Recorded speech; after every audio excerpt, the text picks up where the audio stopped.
everyone, this is Asteria. I am leading today's TWI Talks after chapter discussion for chapter 10.14 of The Wandering Inn. So, really eager to dive into this chapter. This was all about the subject of gold and Leonette and advancing quite a few different plot lines around Lesor and its different characters. So lots of cool stuff to dig into here and discuss today. And we'll go ahead and start out with general impressions. So I'll start as people kind of gather their thoughts.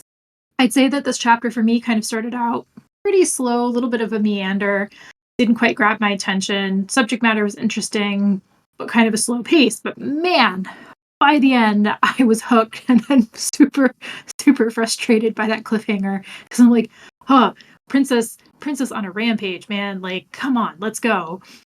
So I really quite liked how this chapter kind of just really found its pace by about middle of the way through and just is taking this on a really cool arc. It's what's shaping up to be a really cool arc with, the gold and how it's going to spend its, or how the inn and how it's going to, spend its newfound money and deal with all of the trials that come with suddenly being rich.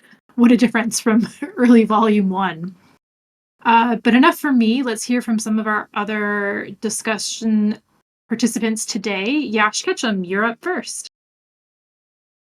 Hi, everybody. So, I really like the chapter, and I'm on the recording after a really, really long time, so I have like a lot to say. But uh, particularly about the chapter, it was great. The last chapter was it was nice, but it was unfulfilling. I feel like Pirate is somewhere torturing Lynette in hopes to get her leveled up because we're gonna see some major level ups for Lynette at the end of the arc, this gold arc, and Pirate is trying to justify each and every level up. I'm happy that Lynette got her throne finally. I think that, and she's gonna have special seating powers for sure, or aura powers related to her throne. Um, I can foresee that coming, so I'm very, very excited for how Lynette's arc goes here. I was surprised to see LuckyLuca back right now. If anything, I would have expected Askarash to be here, but I think Askarash might be busy with Ilvris. But overall, there were a lot of plots. Some were predictable, like the people of Rearguest helping her build the inn. That was like all of us saw it coming a mile away. But the way it was done was satisfying, anyways. Um, Again, them taking over solar cycles might be something we see in the future. We're going to see a lot of tech coming out of the inn because of Ralden and maybe even Rose, and or we see Ralden going south. Either ways, we're going to see a lot of tech coming out of the inn, or inn related people. So that's going to be interesting. I think we'll see a payoff for that maybe in the next volume, but maybe not this volume. So overall, there's a lot of things that were set up and a few things that were resolved in this chapter, which was quite satisfying. But I'm sure the next one is going to be even more satisfying. I hope so. I really hope we stay with this arc. I know there's never a guarantee because sometimes pirate jumps, but I'm really hoping we continue with this plot point for a bit. And I agree. Tolf kind of felt like he came out of nowhere, but at the same time, it does make sense. He was at the battle of the inn, and presumably he's been hanging around because he had some payback in mind for the inn's inhabitants, even though Aaron's not there. Hopefully he doesn't cause too much trouble, but he's kind of been a non-entity, honestly, as far as like the horns took on the village of the dead. But we'll just have to see if he finally kind of comes into his own with his revenge against the inn. Mr. Europe. Oh, and Josh, great to have you back. Even if it's been a bit, love to always see listeners return, and it's fantastic to hear your point of view. Really always enjoy your take on things. Mr. Europe, you're up. Yeah, I really enjoy the chapter. I feel like I say that every chapter, but it's always true. Well, usually. And I really liked how Leonette came into her own kind of in the last chapter you had her break and start screaming at the brokers and channel some errandness, but this is the chapter when she truly felt like she was taking control of the inn and all its various people. I really liked how she dealt with all the different groups and kind of asserted her bossiness, I guess, over it. Like she can actually lead the inn, and I look forward to seeing how that continues into next chapter and to all of these wild stuff. Uh, Also, the the one thing I never expected would be the main through line of this volume is the Chemeth marble.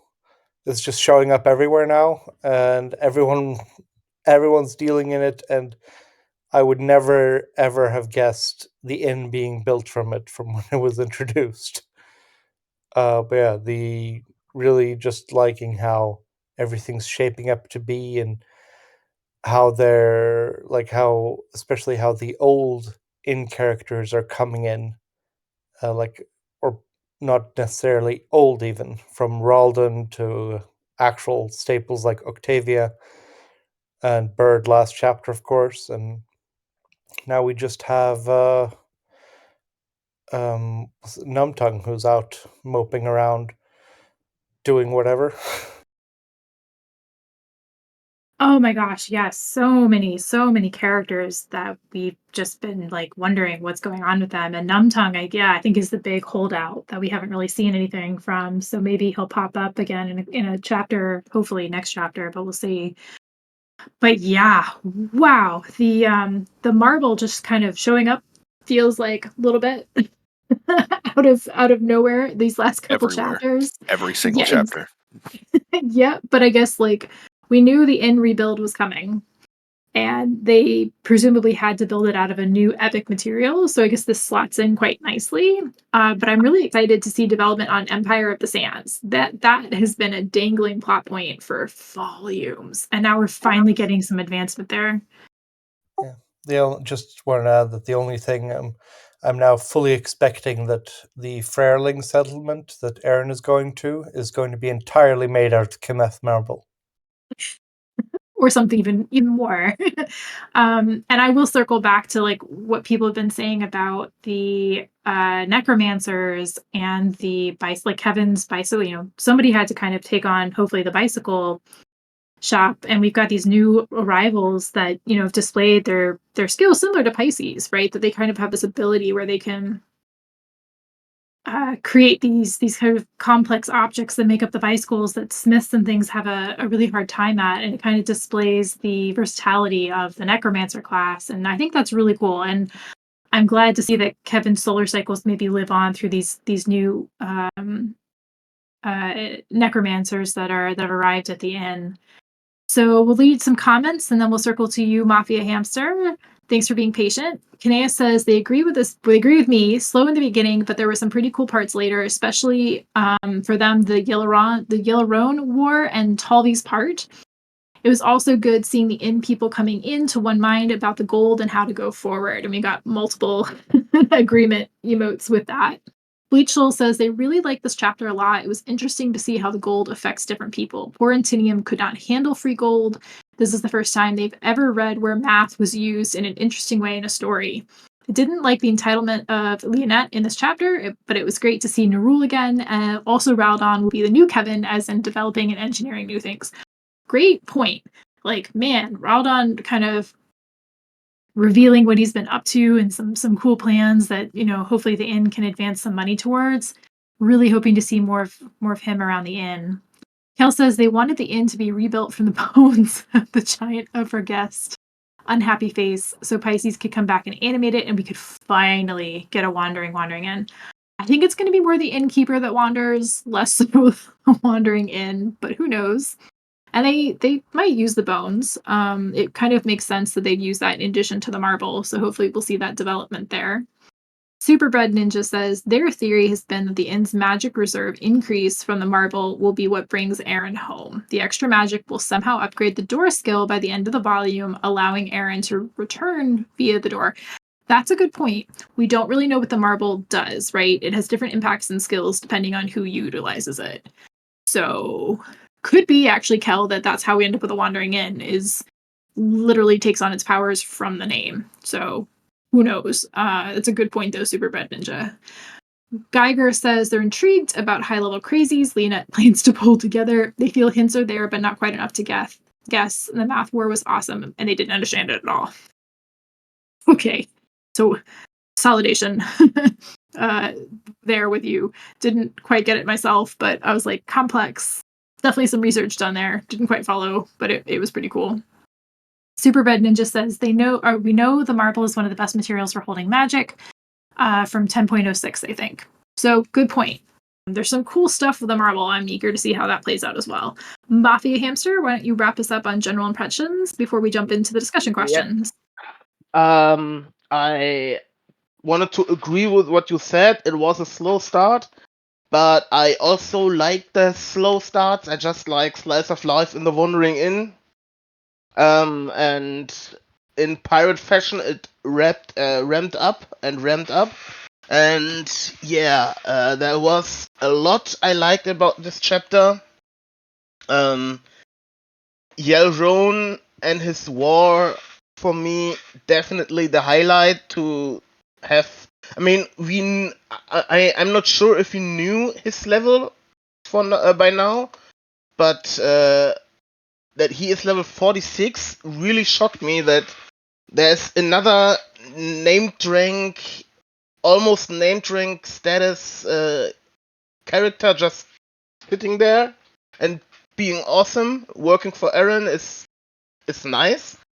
The TWI stuff I also quite enjoyed. I just liked how he behaved, how he just talked to Mersha like, I don't want to say a normal person, but like, I mean, I think he was right prepared to kill her because he was like regretful about something, and I think he wanted to kill her, then he didn't want to kill her. I just love the whole exchange. How Mersha, the little kid, like charmed a bit this ancient monster and brought him a cup of coffee, and they just talked. I love stuff like this. But yeah, that all goes to shit when they found out who he was, and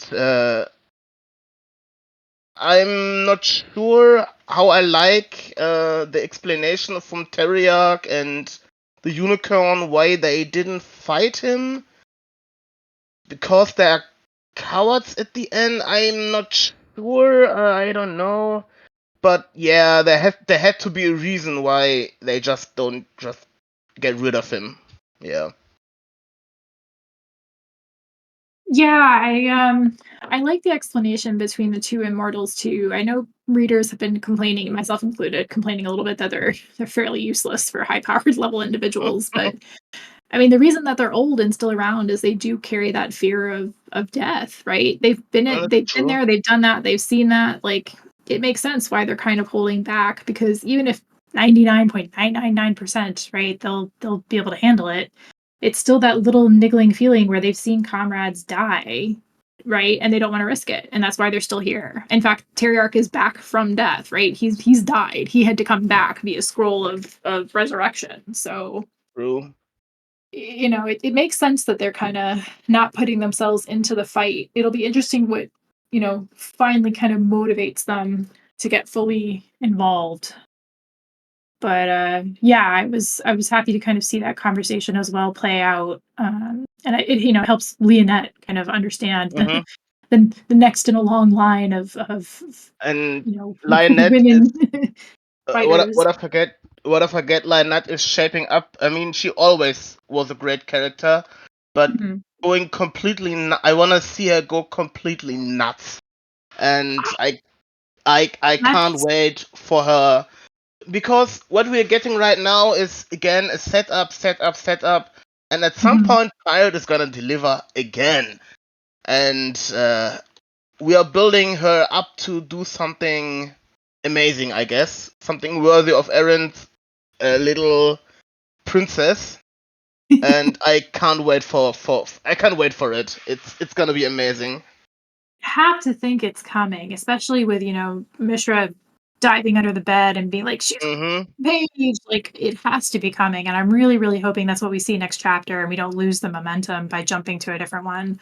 So fingers crossed. Her attitude, like, and even if I have to uh, sacrifice half of Israel, I will keep my families. And my God, the shivers. That was just How that is far how far has she come, right? Remember her yeah, all the way back, that spoiled princess we all despised, and like yes. now we're like, oh yes, go get it. Oh man. Yeah, no, And then I'm super excited. yeah, Some impromptu names, some suggestions. I'm just stealing the names. I know you guys put them in live chat, but I couldn't resist. We've got some impromptu names for the new solar cycle incarnation. Necro wheels, Kevinless bicycles, Gothic cycle. Man, you guys are creative with those puns. I love it. I really hope Gothic cycles and has some of these have some serious considerations from our author for the next incarnation of our bicycle shop. So jumping into the next discussion question,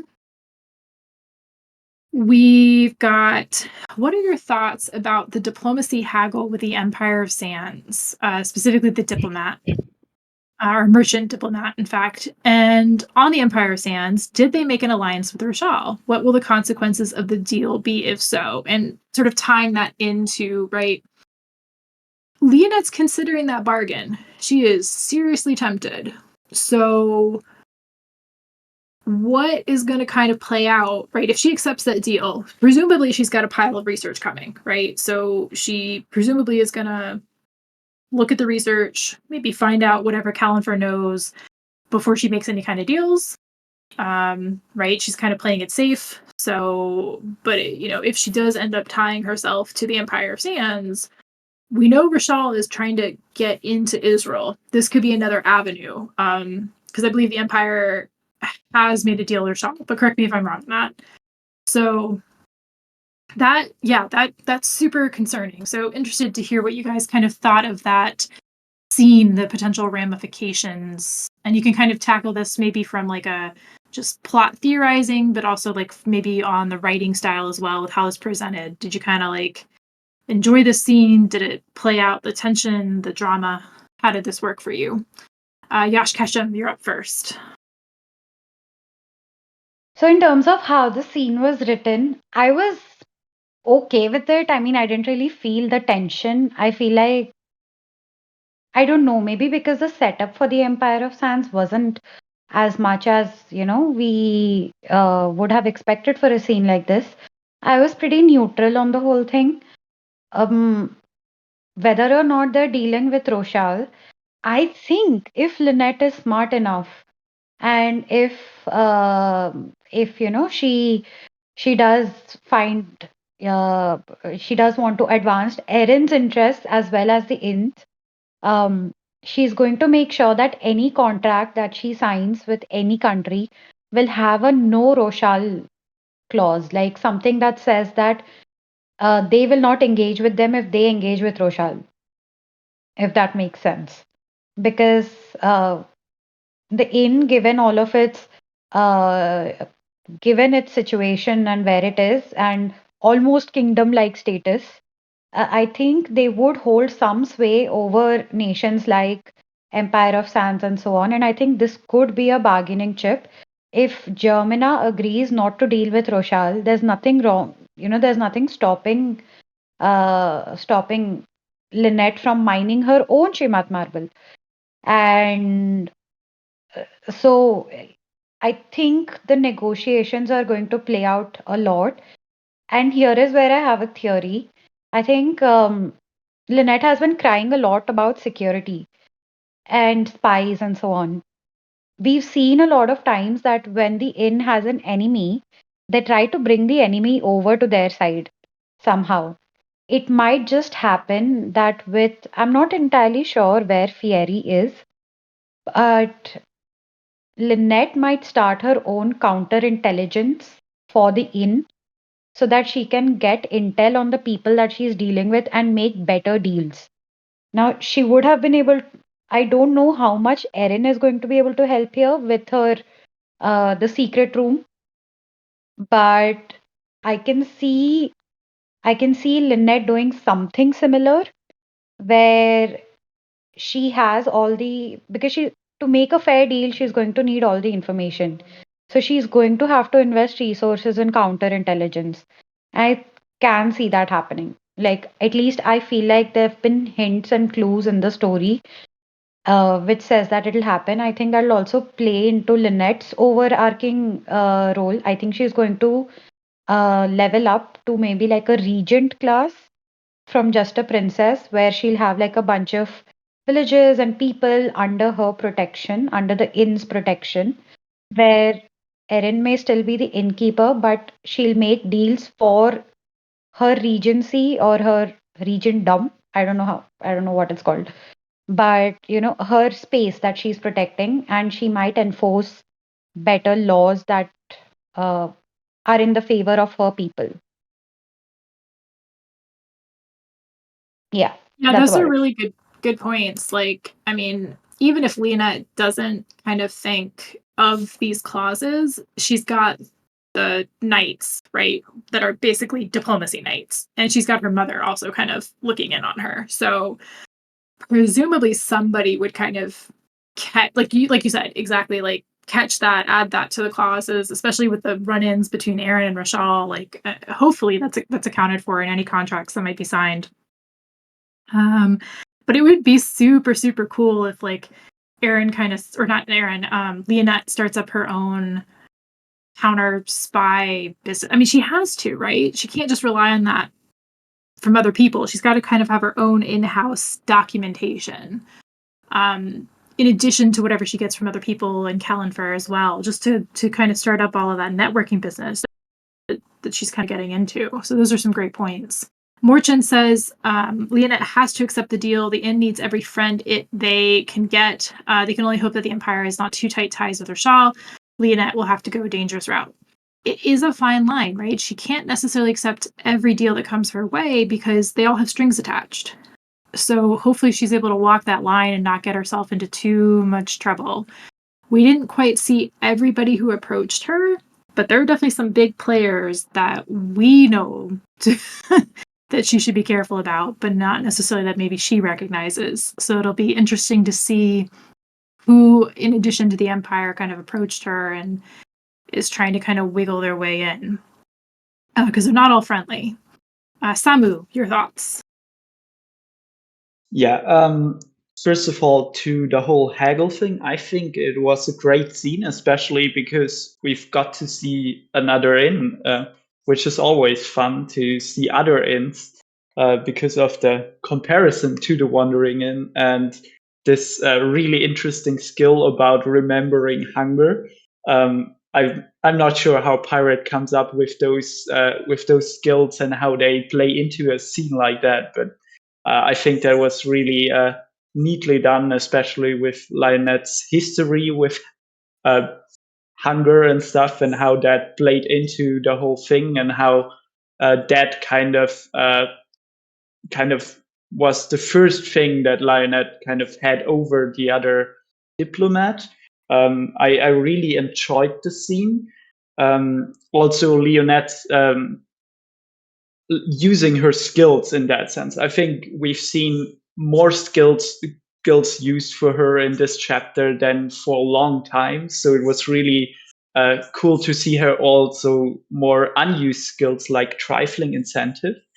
That I really enjoyed that. And to the other aspect of how all this really plays out in the long run, I don't think that the deal is so consequential at all, because we have seen the two clauses in the contract are mostly trade clauses, and we know that of course, there's some implications with Magnolia having boycotted Admiral Seacrest, but what I think there was no clear, like, there was no clause in there that we are gonna be friends. So cutting ties after the trade is finished is not gonna be too hard, and that's why I think it's not gonna be a long run diplomatic relationship with the Empire of Sands. I think the Empire of Sands just needs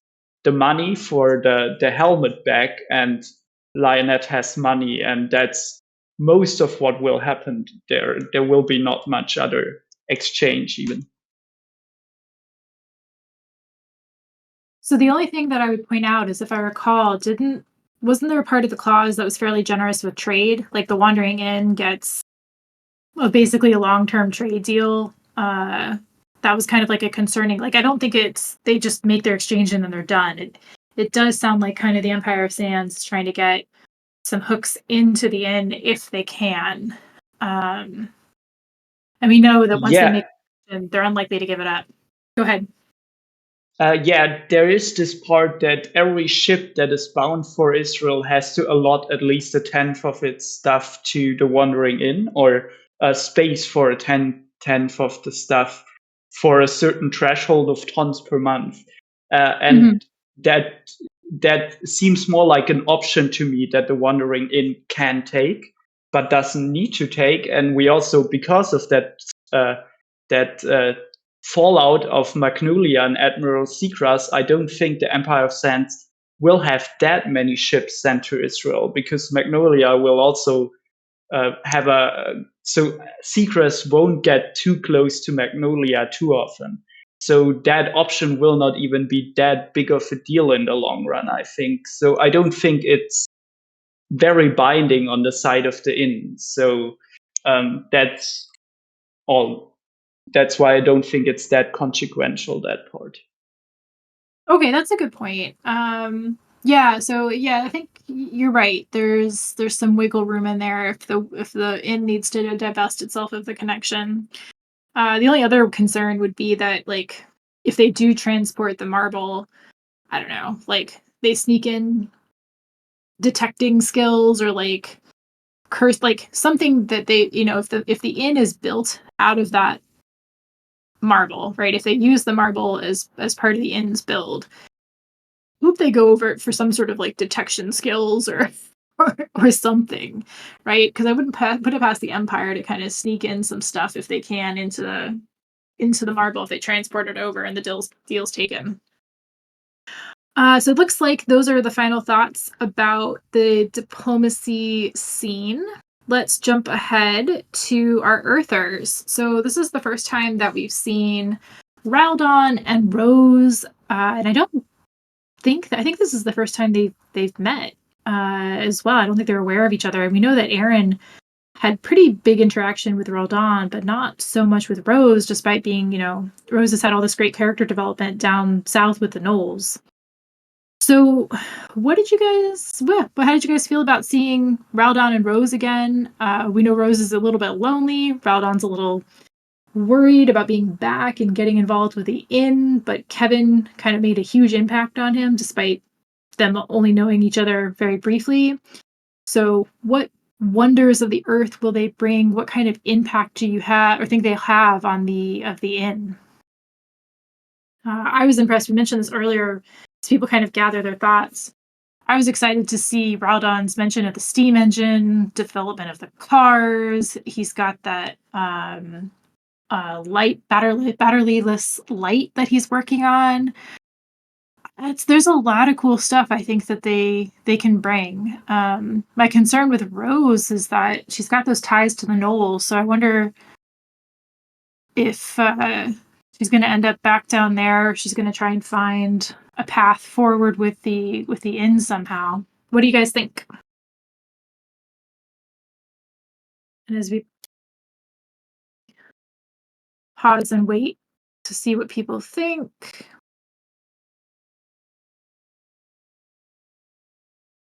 Or did you guys were you not interested in the Earther scene as well? Was this a low part of the chapter for you? Yash. It definitely was. It didn't interest me as much as anything else because, very honestly, I remember very little about what went down with Ralden. Um, I'm honestly blanking. I know he went and met the cousin whose name starts with a C. Um, and they had like this whole adventure where he leveled up or something, and Magnolia sort of gave him more responsibilities.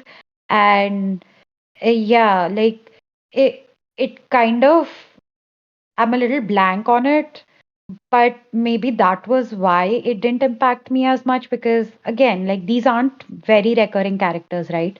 But I had this sense, I don't know if you did, but um you know how when like a TV series is in like season 3 or season 4, and the main actors they start ending their contracts, and like you get in these new actors who come in and you're just not that attached to them because you're really attached to like the people who were there before, Yep. and that kind of emotional investment doing it all again just seems like, oh my God, I can't. So Huh. that That's a was good the point. kind of, I hadn't thought of it, but that's a yeah. good point. Like I'm just not as attached to them, and I think, and Pirate kind of recognized it in a very meta way where even Ralden was like, I think at some point he did imagine him being just another casualty in, when there's collateral damage from the inn. Like something's gonna happen to the inn, and these are the kind of characters who always die. And I think Ralden has a sense that it might happen.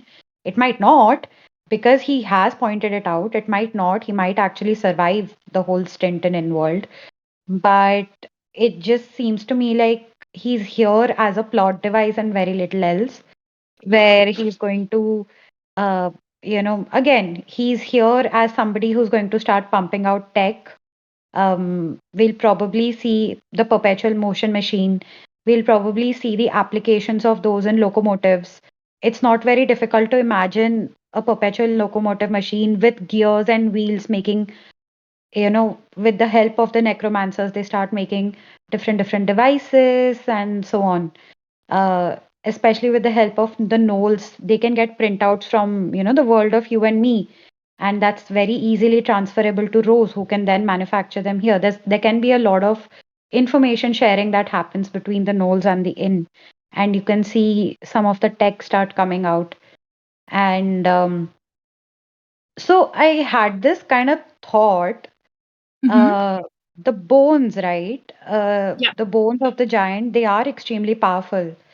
And they might be better controlled with the help of the Chimat marble, and they might start making devices out of those, like the bones and the marble. They might start incorporating them to make devices, or we see sort of like a metal bone sort of confluence in this new tech that we're going to see generate being generated. So, but overall, again, they just seemed like set up for something. I'm not particularly as invested in the characters as much as what their outcome is going to be, or what the outcome of their actions is going to be. Personal involvement in the characters is very, very little because I'm tired. I can't lose another Kevin. Sorry.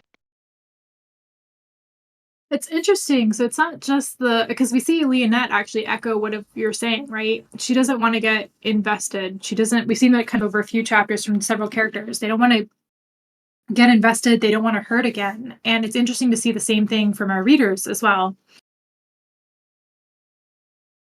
So I really like Ralden. I really enjoyed the alchemy chemistry chapter where we got to know him a bit more several chapters ago at this point.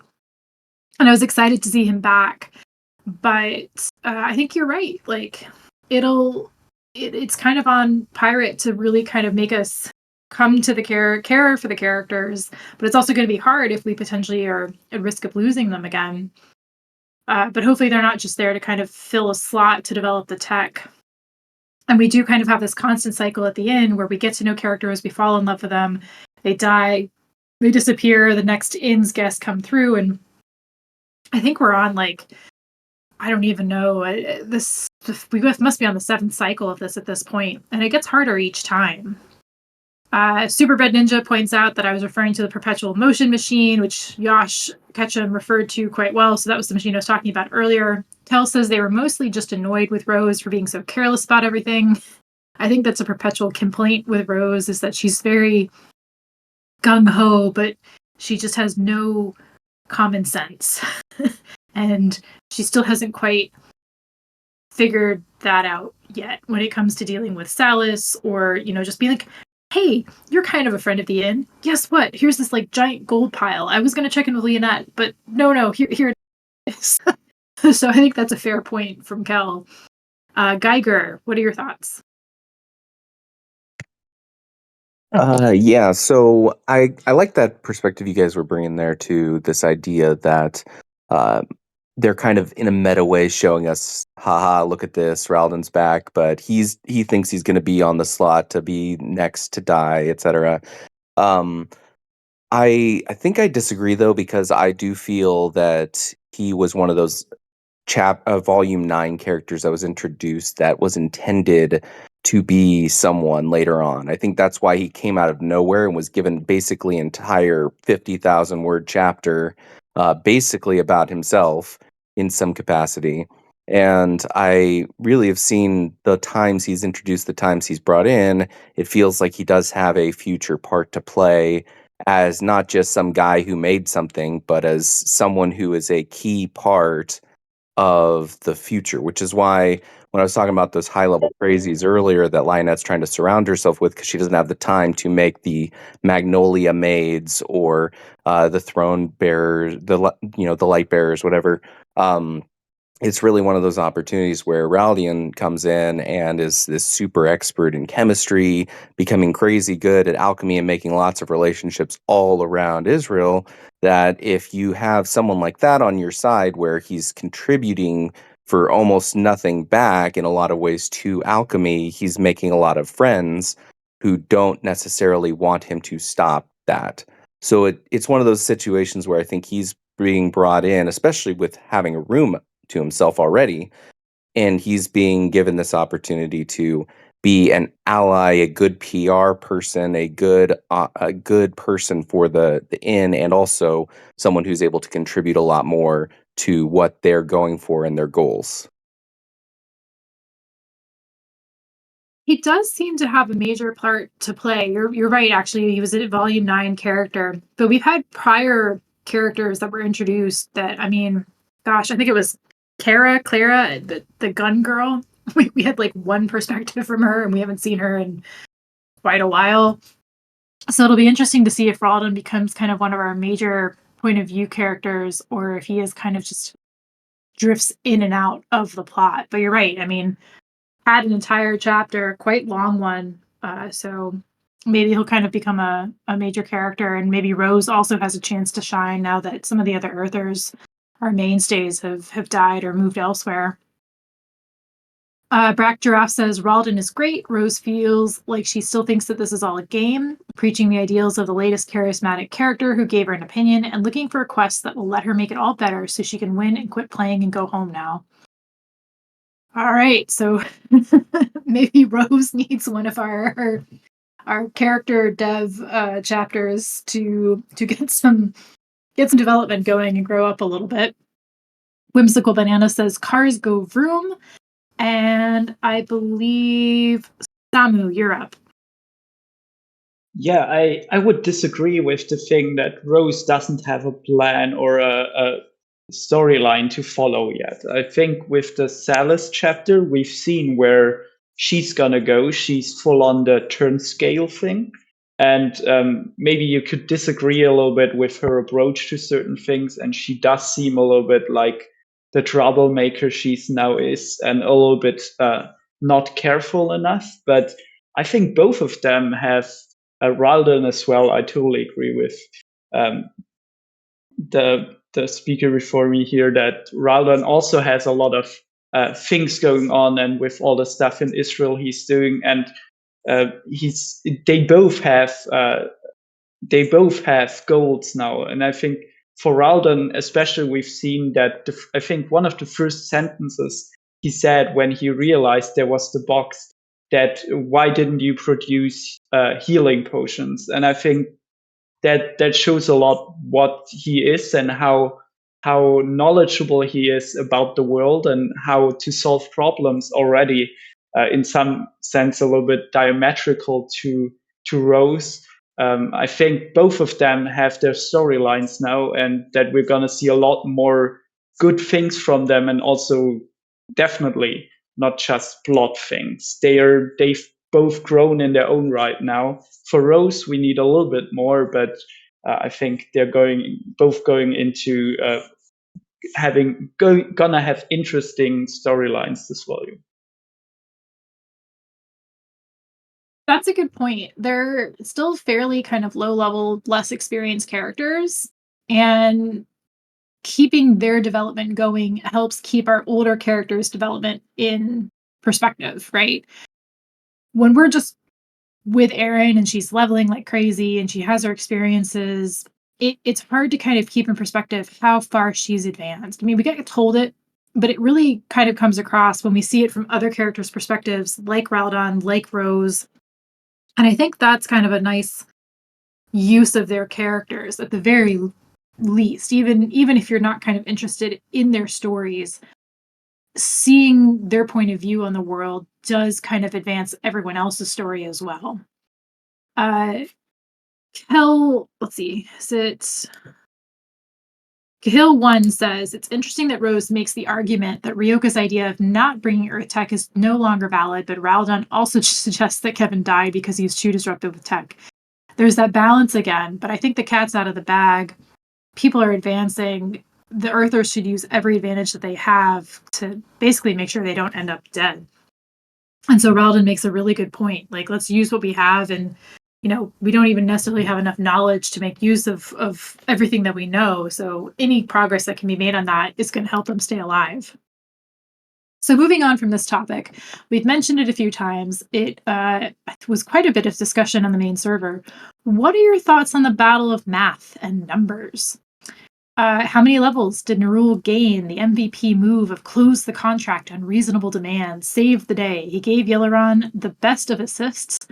Without him, the inn's gold would have long been stolen, plus he came with the right mindset. This was a great opportunity to gain levels. He did not go all Drake on the gold, being grabby hands. He had his eyes on levels, and it was so funny to watch him melt.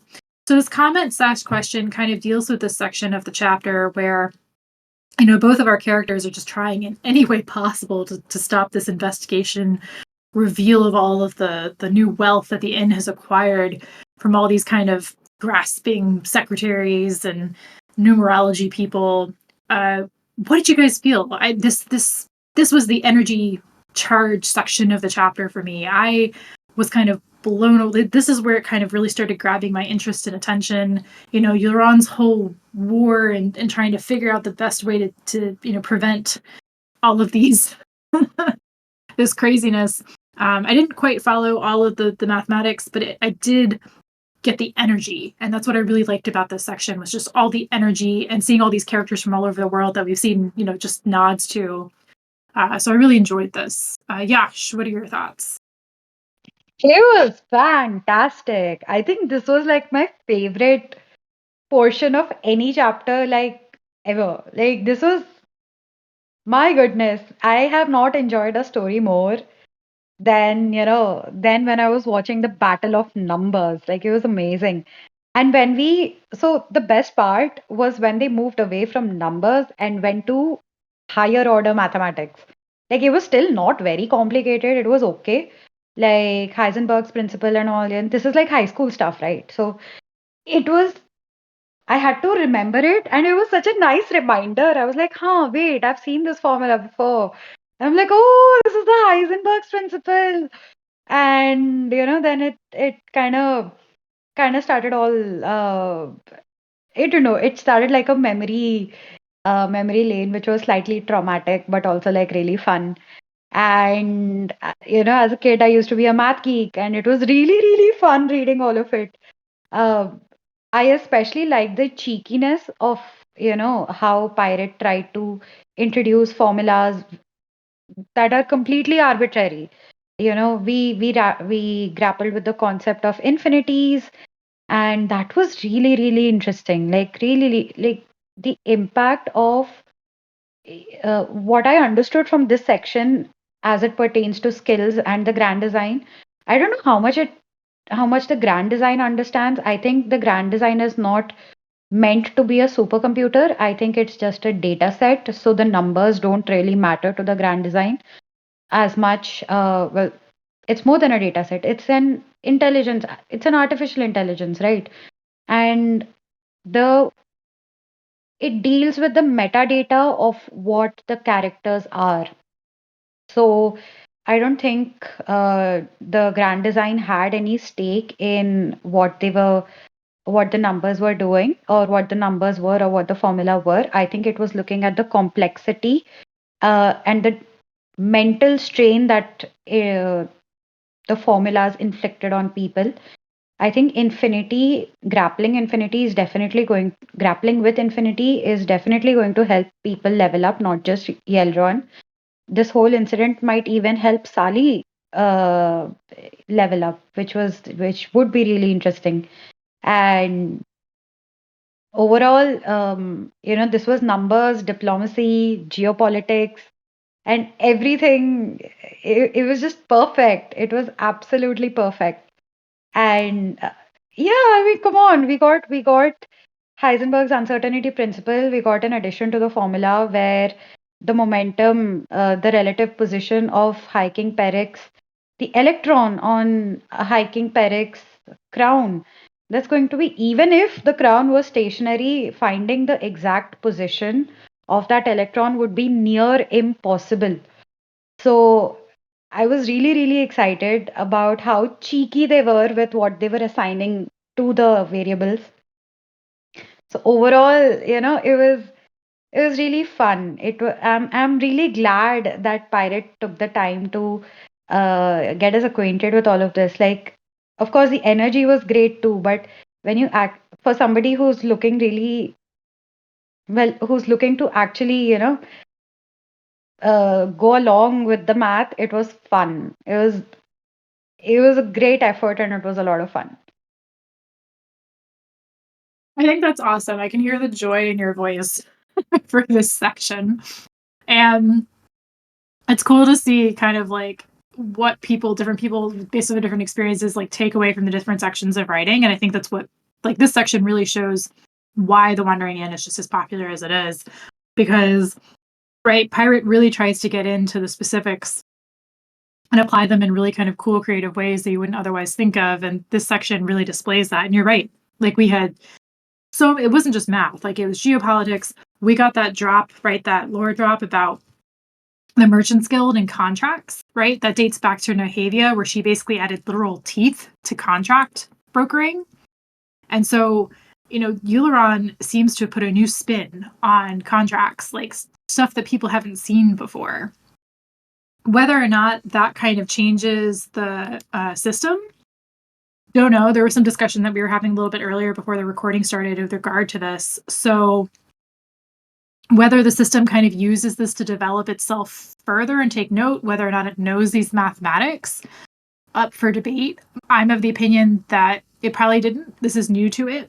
I don't know how to make use of it, but I would imagine that, and this is where I really wish we'd seen actually Narul and our math Knoll advance. I wanted to see their leveling. I wanted to see, more skills at play, their new skills at play, because they had to have each leveled from that, and seeing them throw around their skills, I that was think really cool. so. This is where I stand with the GDI. I think it's highly irrelevant what information the characters have, or what information the people within the system have. I think what matters more is how they react and what are the potential ways that they can use this particular information. So I think the system itself is agnostic to the quality, not quality or the kind of information that people have, but rather the metadata around that information, which is what the AI model, ideally, that's what an AI model would also deal with. Like it's not ChatGPT doesn't know what a cow is. It only understands the context within which cow is used, right? So GDI is something similar. That's a good point. So, yeah, it'll be interesting to see kind of how all of that is utilized, or if it is utilized. But I think Gilleron was definitely onto something new when it came to in-world and mathematics and contracts. So it'll be cool to see how that plays out. Mafia Hamster, you are up. Yes, I also love the whole exchange part.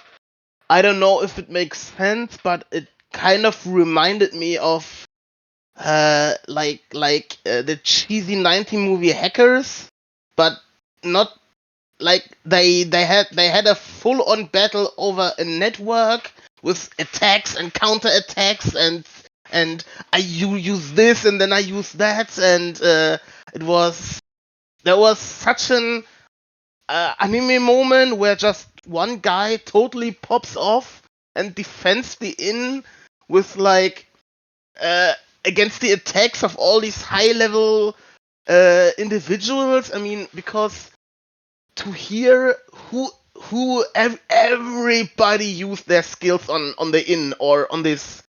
I mean, it has to be some kind of network. It has to be some kind of uh, it's hard to explain. You know what I mean?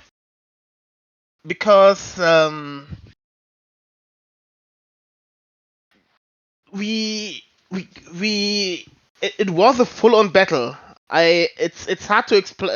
I'm sorry, Like a I'm losing a bit. society of in watchers. Like there are high level Yeah. individuals who probably confer with each other about what the inn is doing, and it's like Mhm. they're on permanent duty to watch the inn. Mhm. And that's again where I said I gotta like flashback to head to this to the hacker movies with the attacks and counterattacks and defense and uh like all of them try to get into the inn from that kind of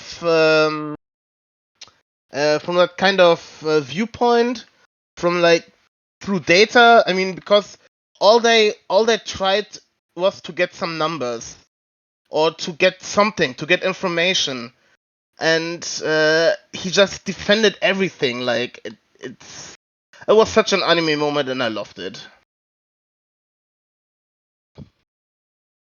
Absolutely agree. All the skills flying around, all the different characters. I struggle sometimes when reading battle scenes with the wandering in. My attention glazes, or my just yeah, attention wanders.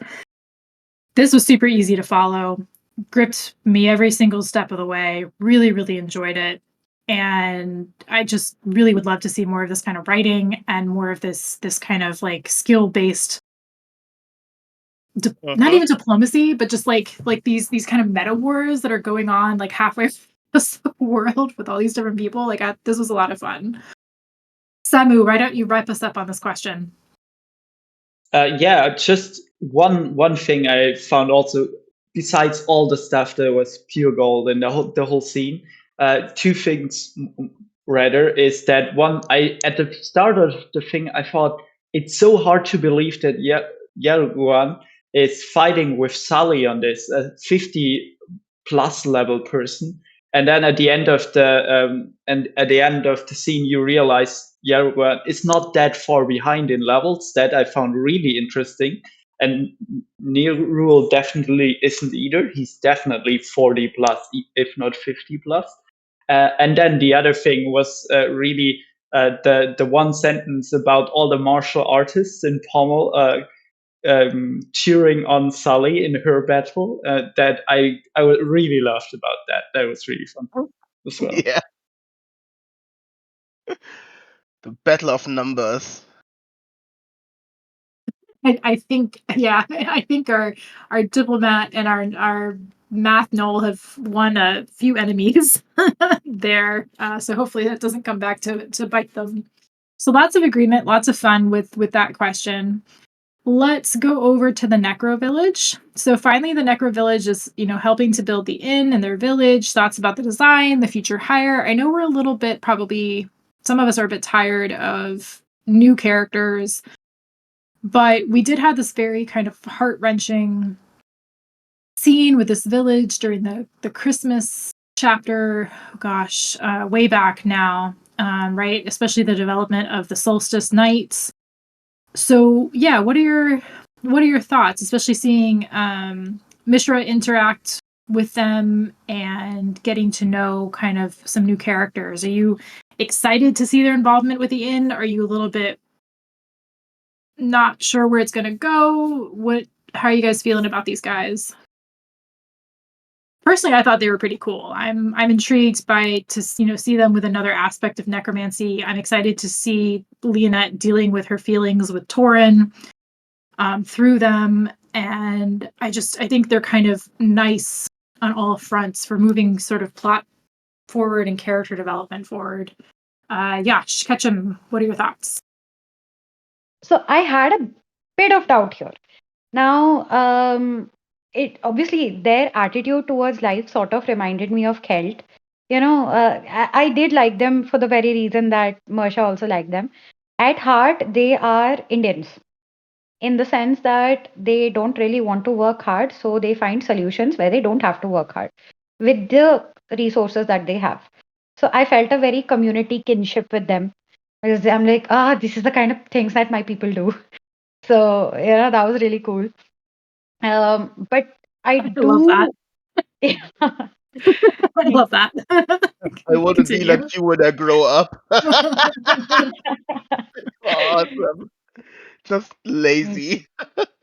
Yes, I'm gonna praise anyone who has the means to be lazy.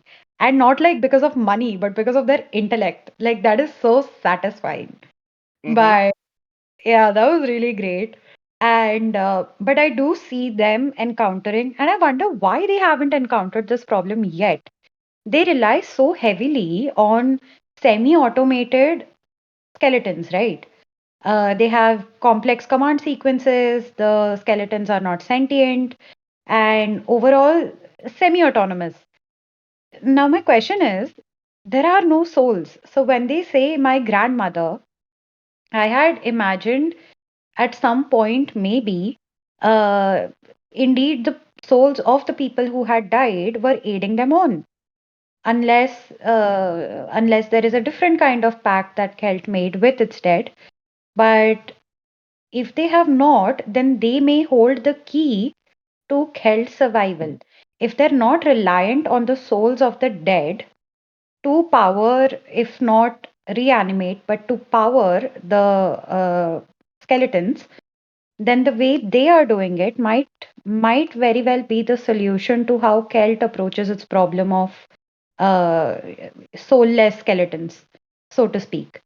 And if indeed we get more technology, if we get more information on how to code in complex commands, let's say you have things like for loops, you have if else conditions, conditional programming, you have looping, you have, let's say, different kinds of coding mechanisms that if, let's say, they are able to access and they're able to share that information, there's a lot with the help of necromancy. They can make extremely efficient machinery, essentially, that can help them truly become a paradise. And this ties into how Celt might approach its own problem of skeletons going rogue, skeletons not being autonomous anymore, etc., etc.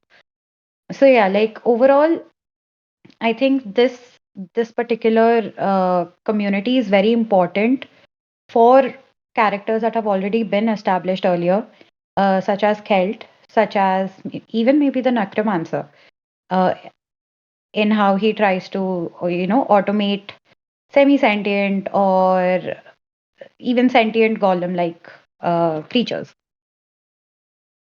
Yeah. Those are all really great points. And I think there's a lot of different ways that necromancy could go here with this village that's basically never kind of given it up, right? Even despite the whole terrible reputation with it from Ascrash. I think you make a really good point. I'd never really considered the souls still being attached to the bodies. I think it was like some cultures that I've, just read about historically where they still kind of make use of their ancestors' bones and refer to them as individuals, but knowing that the individuals are departed. But it would be interesting if the souls of those family members are still attached. And you're right, that would be a really cool way forward for Kelp because there's that connection between the inn, right, for both of them. But I would imagine that Fedo would be aware of the village and their capabilities, but who knows? That would be a really cool kind of plot advancement if that ends up working out. So we've got some thoughts from Valuthrone. Sorry if I'm mispronouncing your name. They said that they're looking forward to the evil empire style village that Hexel was talking about. Man, Erin's going to come back and she's got this like gothic style, gargoyle evil empire village going on around her inn. I love it. I'm looking forward to that springing up. Kanea says, they're pretty fun to read about, and Ratani is adorable. It is also an interesting way to expand the lore and necromancy in general. Yeah, another kitty for the child kind of club is growing. Ratani is super cute. Really looking forward to seeing how her character plays out. Those mention of dolls never really kind of developed after our Drake. I forget her name, Arabathe. Anyway, called her out, so we'll have to see how that goes. Superbred Ninja calls our evil empire style village Evil Empire, which I like. That's a great shorthand. Brack Giraffe says Celt's reliance on souls may have been a weird blind spot. They are competent necromancers, but if that is an option, it could be an entirely new language to them. Great point there. Samu, why don't you wrap us up on this question?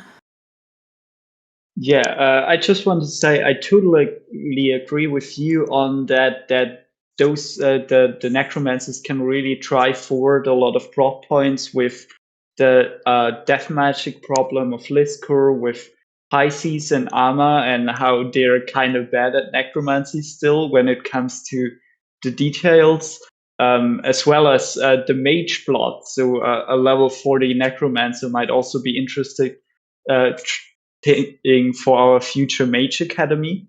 And of course, that they built kind of an evil empire style village is fun. It was a little bit of a stretch that Hexel had kind of plans lying around, but I mean, I don't care really. It's gonna be fun. I agree that yes, that was a stretch plot wise, but sometimes Pirate just throws in these I forget the sports metaphor, but it just throws in these like twists, and you're like, yeah, why not? Like, it's too funny to not just roll with it. Kind of like the diplomacy skills, like the breath blaster and toilet diplomacy, but they're amusing, so they get a pass. But yeah, I really do like how Leonette's picked up.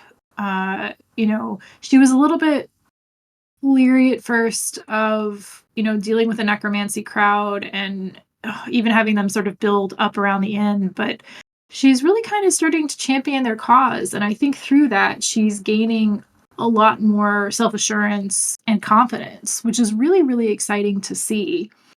And I am intrigued with how they're going to handle the goblins and the Antinium, and if we're going to start to see maybe Antinium and goblin necromancers. I mean, I think we've seen goblins, but I don't know if we've seen Antinium necromancers. And there's just all these different groups that are coming together at the inn, right? The inn has always been a meeting place for different people, different classes, different species. It's super, super, super cool to see this kind of advancing under Leonette, right? Who's a worldly princess. This is like the perfect place for her to continue advancing in her class. Brack Giraffe says, no stretch. Who hasn't drawn cool castles as a kid? What would a magical architect do for fun or to level, if not plans for the most ridiculous or fun scenarios? I should say, actually, with those descriptions, I imagine our artists that are more inclined to draw scenery or buildings are going to have a lot of fun with the inn and its surrounding village of evil empire design. I feel like that's rife for artistic inspiration. And it's got to inspire Mishra, right? She's going to have the whole vampire look with the gothic clothing somehow, with the kilt and everything. Just go full gothic Scottish or something with it. Kill One says it will be interesting to see some of Dalamon's response to Necros and the Undead because of experience. And Mel says they have to wonder how much background cover Leonette's mother is doing in the background in the math battle. It was sad. A queen was protecting the inn. Superbred Ninja says Erin is coming to come back and wonder why she has a throne. And Fedwep is just going to be staring at her. Oh, the irony. All right, so let's kind of wrap up with this last question, right? The whole sort of theme of this arc was Leonette and Gold, which we kind of talked about under general impressions, but not quite a full-on discussion. So what do you guys think of Leon's character development? What do you think of how she's handling the Gold situation? On that note, should the inn staff have been more prepared on how to handle the gold? Should they have known not to spend it? Would you have spent it yourself? Like, what are your kind of your takes on this? And did it make sense to you? Gosh, you're up. Oh my goodness, I really should give other people a chance. But yeah, Hey, I think first ping, first go. So you're up. I get a pass. I don't do this often. But overall, I think it was quite understandable how different people reacted to it. In fact, Lynette being immune to it makes so much sense because she is from wealth, and those who do not have wealth or have not grown up with wealth can be very responsible with it, which yeah, makes a great deal of sense, and which we see in our day-to-day lives as well. You see, with the antinium getting depressed and stuff, this is what happens to lottery winners. Lottery winners, they see this influx of wealth, they become isolated, they become depressed, and or they develop a sense of ennui where they don't know what to do with their lives, because life without gold gives people purpose because it makes you want to earn it. If you don't have any other purpose in life, and you suddenly have so much gold, what are you going to do? And so that made a great deal of sense. Childlike innocence regarding gold made a lot of sense. I think we're going to see a lot of economic stuff play out, where Yelroan is probably going to have to help Lynette out with not adding to the inflation that is already plaguing Liscor. We've seen already that FDIs, foreign direct investments within the city, have sort of inflated costs and cost of living within Liscor itself. And I think they're going to have to get real economists, real mathematicians, applied mathematicians like Yelron, to mitigate the situation, because it can very easily lead to a situation of hyperinflation where you see like a Venezuela like situation arising if they're not careful with their gold, or who they give their gold to, or how much they're spending, and so on. So there are a lot of implications of suddenly making so much wealth that is springing out of the system. It's basically like a country printing money and devaluing it. So it was interesting that pirate it was interesting and nice that pirate understood the complexities of this, and she was able to write it down in a very clear sense.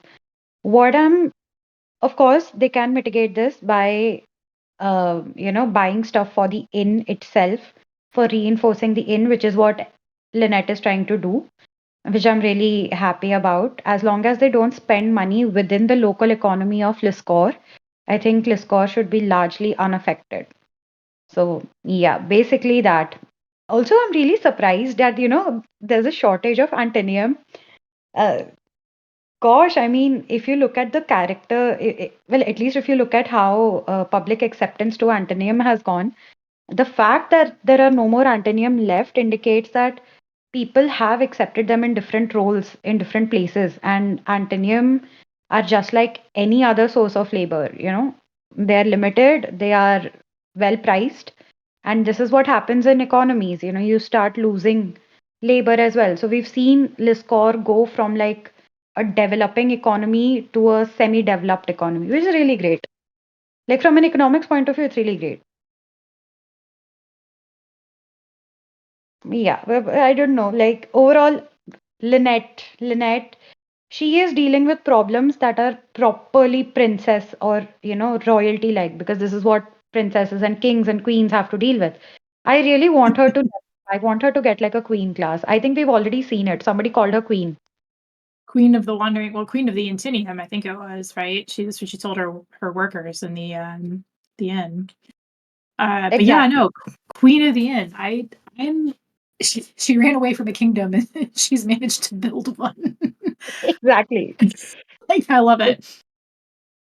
I love it. Yeah, I think that you had some great points, right? About the Antinium shortage. It makes sense, right? They've become more specialized. You've got a chunk of them off it.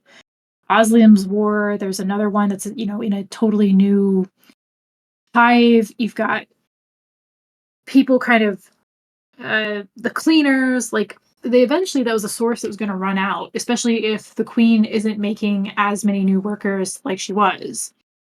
I have another So theory. yeah, go ahead.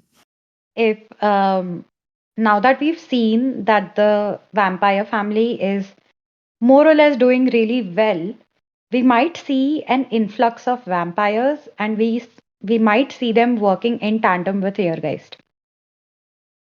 And we might have all these obscure classes coming to the area around the Wandering Inn because that is where they feel like they might have some protection.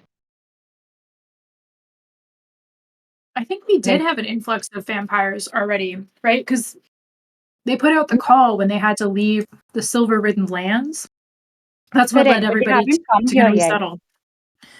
Right. I think some of them are still on their way or making decisions, but you're right. I think we would expect to see more of them popping up soon. Exactly. And that's going to be fun as well. Like a lot of these night people, we already have zombies, we have skeletons, we have vampires. And, we're going to see a lot of supernatural stuff going on now. Yeah, I would expect, and with all the vampires, heading to Lascor, I would also expect our hunters to also start showing up since they started a vampire hunting campaign. So it'll be interesting to see how that Exactly. plays out. Yeah. Absolutely. I will say that I think with the gold situation, Leonette should have been more on top of that. Like the inn staff just spending it left and right. Like it was cool to see Leonette and how different people handled the gold, but that should have been shut down before it was even a concern or an issue. I'm surprised that based on her experience, she didn't kind of give orders immediately. I'm not really, that part wasn't quite believable to me, but them sneaking around her back after her telling them not to, yeah, that I buy. But I'm glad that was kind of clarified a little bit later on in the chapter. Aeneas says the inn has already been pretty lax and chaotic. It was kind of expected of them to behave that way. Leonette finally bringing up the quest and Euleron's war were good ways for them to finally see the seriousness of the situation, but it was a good learning situation for everyone. Totally agree. I would have figured she would have kind of had that conversation at the start, but maybe she's just kind of thrown by everything and just trying to find her feet. Samu, your thoughts? Yeah, I actually now I don't have that much to add on the goat situation anymore. I just wanted to go into the character development a little bit. And I think we see, besides the gold situation and with not shutting that down early enough, I think we've seen Lynette really come into her own and having a lot of agency all the time. Like in volume 9, we've seen her not really having a job now and then with Aaron back and with a lot of competent people around. The whole thing with Bethel and Pride, where she kind of had a small in-house vacation with them. That now, like the last chapter and this one, we see her with a lot of agency and a lot of competent agency, I would say as well. I mean, she's still learning, but she's grown a lot, and I think that was very visible that she's dealing with problems, confronting them very easily now, and she's really solving problems a lot. And I think if we see her continue doing that, we are gonna see a lot of good things from her this volume. I'm really excited to see Leonette come into her own. You're right that we've had this back and forth. When Aaron's present, Leonette stagnates. When Aaron isn't present, Leonette has to jump forward. She has to. There's no getting around it. And what I'm really interested in, as they've been dancing around this confrontation, it's Aaron's in, but Leonette essentially is the one who runs it. So we kind of had a conversation about that. I think it was this volume or maybe last volume, but Leonette is going to be a certified princess owner, right, manager. By the time Aaron comes back, they will each have advanced so far in their respective roles and classes. And I'm really interested to see if Leonette is going to end up leaving, or if they work out a way where they can both be at the inn in sort of different roles or co-managing, because I think that's coming, right? We talked about it a little bit, but that's with Leonette really getting sure of herself, that's coming into play. Cahill one says, we've seen that Califarian princesses aren't actually that good at being rulers outside of courtly function. That is changing. Seraphil has shown flashes of that. We see Leonette kind of coming into her own. We, in the Deadlands, ran into the original Marcan. So maybe this is, this is kind of a couple of these are a callback to the original ancestor who was very, take names, kick ass in the Creeler Wars. Brack Giraffe says, Leonette's problems recently have all been brought about from hesitation and an over-reliance on gathering all information valuable or looking through her resources before acting. How many chapters has it taken for her to do anything about the gold, about Shootblade, about the wand, about her finding out her people are spying for her mom, about the inn employees taking gold? You're right. It's all about this hesitation. And I think by the end of the chapter, we're starting to see her revved up enough to do something about it. And it all comes about having confidence in herself, or at least being fed up enough to deal with things. And so I'm really, really, really hoping that next chapter is an answer to everything you've brought up, Brack, right? Like, you've hit the nail on the head with all of these points. And I'm really hoping we're kind of done with that hesitation from her. And she kind of gets this validation that we've been looking for. So yeah, go I ahead. don't know if I can add in something here. One thing that's missing, and one thing that Lynette is also really, really frustrated about, is her ability to command authority. Like, apart from the throne bearers who are here on her mother's authority, there's not many people who she can command. And I think she, apart from the staff of the inn, and that's not very princess like either. That's leaning into the inside of her role. But to be more princess like, I think she needs to hire staff or hire people who will listen to her commands. Because if you look at least, from in Hinduism, the kingly classes are, or the kingly um, royal castes and whatever, they are warrior castes. They're not scholars, they're not this thing, they're warriors. So we might see her get some general like commands, not for war purposes, but more for administration purposes or authority purposes, where if she says, okay, so this is the law, then it has to be followed no matter who it is. And if they are within her jurisdiction, or if they're within her realm of protection, then they have to follow it. I think as the number of people allied with the inn, or rather reliant on the inn grow, she's gonna get these authority skills. But Those are that's great just points. No, those are great points, right? Somebody has to develop the sort of in charge role and skills, and it's definitely not Aaron. So it comes back to Leonette, and I fully on board. I think that we should be expecting her to see that or develop those abilities. Mel actually asked, what level does Leonette need to be for her mother's all-knowing skill to stop working? I would guess probably at or above her mother's level, more than likely, but I don't know if we know her mother's level. It's got to be quite high, whatever it is. So Leonette's got some leveling to do to kind of ditch that, to beat that ability. That's for sure.